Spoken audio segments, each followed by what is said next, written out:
حضرت عبداللہ المزنی رضی اللہ تعالیٰ. کچھ لوگوں کی نا زندگی بڑی مختصر ہوتی ہے، لیکن جتنے زندگی میں لمحات ہوتے ہیں نا، ایک ایک لفظ بڑا قیمتی ہوتا ہے، شب و روز میں ایک ایک جملہ بڑا قیمتی ہوتا ہے. مختصر سی میری کہانی ہے، پر جو بھی ہے آپ کی مہربانی ہے. فرماتے ہیں کہ میرے والد بچپن میں انتقال کر گئے، مجھے چچا نے پالا تھا. اللہ نے میرے اوپر رحم کیا اور میں رسول اللہ کا غلام بن گیا. چچا اسلام کا بڑا دشمن تھا، تو مجھے نبی پاک صلی اللہ علیہ وسلم کا نام سننا معاذ اللہ جلال میں آ جاتا تھا سنتے ہی، لیکن مجھ سے رہا نہیں جاتا تھا. اب میں کیا کروں؟ میرا روز دل کرتا تھا مدینے جانے کو. روز میری ماں میرے درد سے آشنا تھی.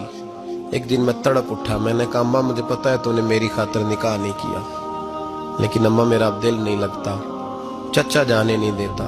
اماں کہنے لگی بیٹے جا، میری طرف سے اجازت ہے. کہتے ہیں میں جا کے چچا کے سامنے کھڑا ہوا. چچا میں نے جانا ہے. کہاں؟ پتہ اسے تھا مسلمان ہے. کہاں جائے گا؟ میں نے کہا مجھے مدینے جانا ہے. کہتے ہیں وہ تو آگ بگولا ہو گیا. کہنے لگا تیرے پاس جو کچھ ہے سارا میرا دیا ہوا ہے. تو میں نے کہا چچا رکھ لے. کہا جیبوں میں جو ہے وہ بھی نکال دے. کہتے میں نے رکھ دیا. پھر جلال میں کہنے لگا یہ جو تو نے کپڑے پہنے یہ بھی میرے ہیں. حضرت عبداللہ المزنی کہتے ہیں میں نے وہ کپڑے بھی اتار کے دے دیے. میرا وجود ننگا ہو گیا. تینوں لب دیا آپ گواچے، سانو اپنی خبر نہ کوئی، ساتھوں پارے ککھ گلیاں دے، ککھ گلیاں دے. سانو آخ دے لوگ شدائی، کیونکہ اسی ننگ نموس دا ساڑ کے چولا، گل پہنے تاج گدائی، آزم اپنا آپ گوایا ہے تا یار نے چاتی پائی.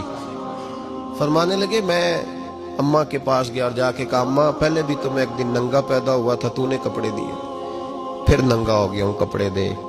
کہتے اماں نے 2 عورتوں والے لباس دیے، وہ پہن کے میں مدینے پہنچا. میں بڑی غربتوں میں آیا تھا، میں دیہاتی تھا، مجھے کچھ کرنا نہیں آتا تھا، پر مجھے یوں لگتا تھا کہ مدینے میں سب سے زیادہ عزت میری ہے، سب سے زیادہ. اللہ کے حبیب نے منع فرمایا، فرمایا کوئی اونچا اللہ اللہ نہ کرے، جب کوئی نماز پڑھ رہا ہو سو رہا ہو تو اس کے سامنے اونچا ذکر نہ کرو. کہتے میں ایک دن اونچا اونچا ذکر کر رہا تھا، اونچا اونچا میں ذکر کر رہا تھا، کیونکہ عشق لگا سی کھیڈاں کھیڈ دینوں تے مینوں کھیڈاں بھول گئیاں.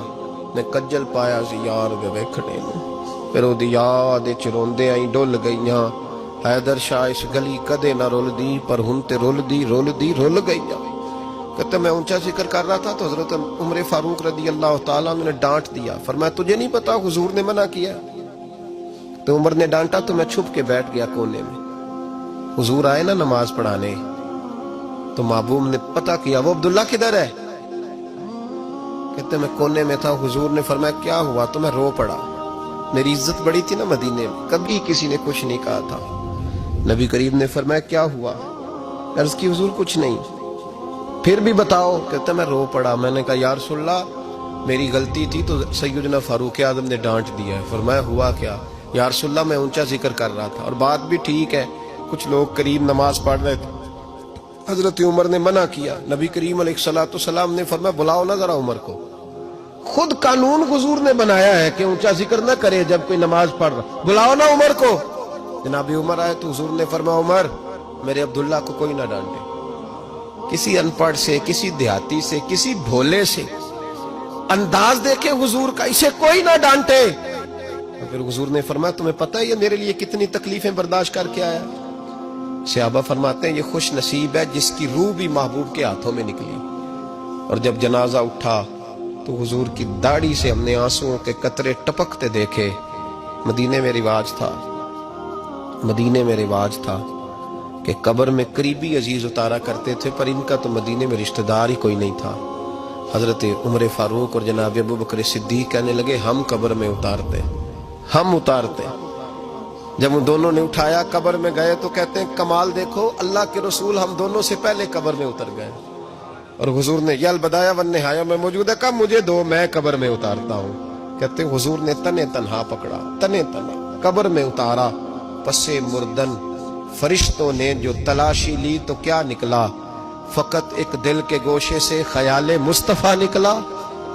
نبی کریم علیہ السلام نے قبر میں رکھا اور ساتھ فرمایا اے اللہ میں آج شام تک اس سے راضی تھا، تو بھی اپنے کرم سے اس سے راضی ہو۔